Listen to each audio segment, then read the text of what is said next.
Kadang-kadang, setelah kamu melepas gel, kuku asli di bawahnya malah melengkung seperti tabung. Dan klien minta dikerjakan di kuku aslinya. Jadi, sekarang kita akan menyelamatkan situasinya. Tapi, pertama-tama, kita ambil base coat dulu. Base coatnya harus yang kuat. Aku pakai yang karet dari Emin. Ini adalah base coat universal yang cocok untuk digunakan sebagai lapisan dasar dan juga untuk kuku pendek. Bisa sedikit membentuk struktur kuku, tapi hanya sedikit saja. Nah, pemeran utamanya adalah gel. Sekarang adalah waktu yang tepat untuk menulis komentar tentang warna-warna aneh ini. Aliona, silakan pilih. Aku benar-benar suka warna seperti ini. Dan ngomong-ngomong, bukan cuma aku saja, Z-nya juga sangat suka warna ini. Ini mungkin hampir menjadi warna favoritnya. Menurutku, ini adalah warna turquoise, atau warna ombak laut. Tapi yang paling penting, konsistensi gel ini memungkinkan aku membentuk struktur yang kurang tanpa penyangga.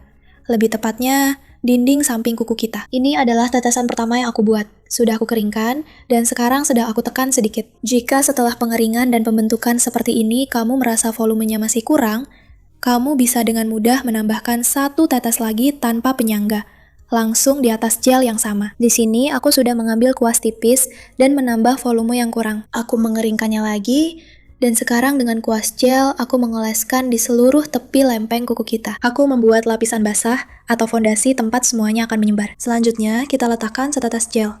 Tetesannya harus diputar seperti yang aku tunjukkan. Pada saat ini, kita sedang menghangatkan gelnya. Dan selanjutnya, gel itu akan menyebar dengan sangat mudah. Tapi di sini, mungkin ini adalah momen favoritku. Karena menurutku, mengaplikasikan gel itu sangat menenangkan. Aku bahkan bisa melakukannya tanpa henti. Kadang-kadang aku menyadari bahwa aku suka melamun saat sedang mengaplikasikan lapisan gel. Tentu saja, sebaiknya jangan terlalu lama terfokus pada hal ini. Karena kita bisa menghabiskan banyak waktu hanya untuk mengagumi warnanya dan sebagainya. Jadi, kita sudah mengeringkan sedikit, menekan, dan beginilah hasilnya. Seperti pangsit setengah jadi. Selanjutnya, kita akan menghilangkan semua lapisan lengket, dan sekarang saatnya mulai menyikir. Tapi sebelumnya, kita akan melepaskan apapun yang mungkin menempel di kulit. Ngomong-ngomong, ini adalah hal penting agar kita tidak melukai klien dengan kikir. Meskipun secara pribadi aku menggunakan kikir yang aman. Mereka tidak pernah melukai klienku. Aku mengikir secara standar sesuai skema. Kotak, satu sisi sejajar, lalu sisi sejajar yang kedua. Lalu aku sedikit mengikir bagian atas, biasanya di sepertiga bawah atau setengah bagian bawah lempeng kuku, karena dekat dengan kutikula.